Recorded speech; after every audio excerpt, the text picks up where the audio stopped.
pink shirt and pink and black pants?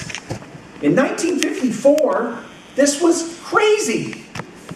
Scotty said he didn't know whether to slam the door or to run out the back. Thankfully, he welcomes Elvis in and they have a jam session.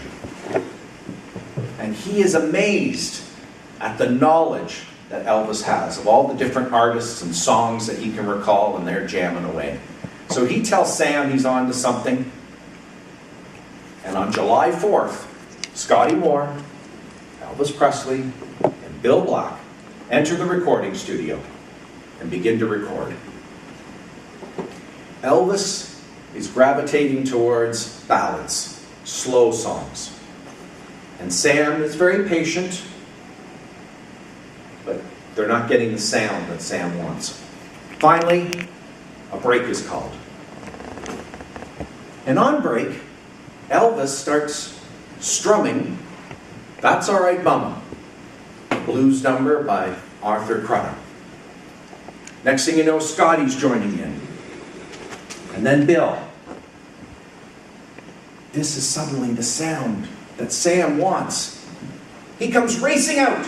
"What's going on? What are y'all doing?"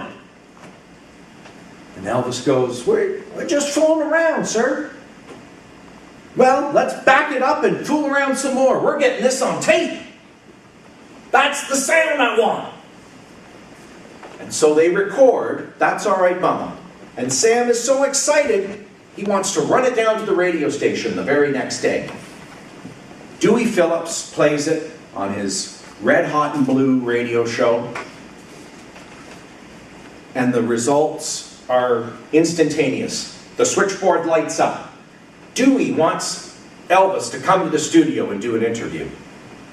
Now, the Elvis of this era is very shy, and he's sitting in a movie theater watching a movie, for he knows his record's being played, but he doesn't dare want to listen to it. So his parents have to go into the movie theater, rouse him from the seat, and take him down to Dewey's.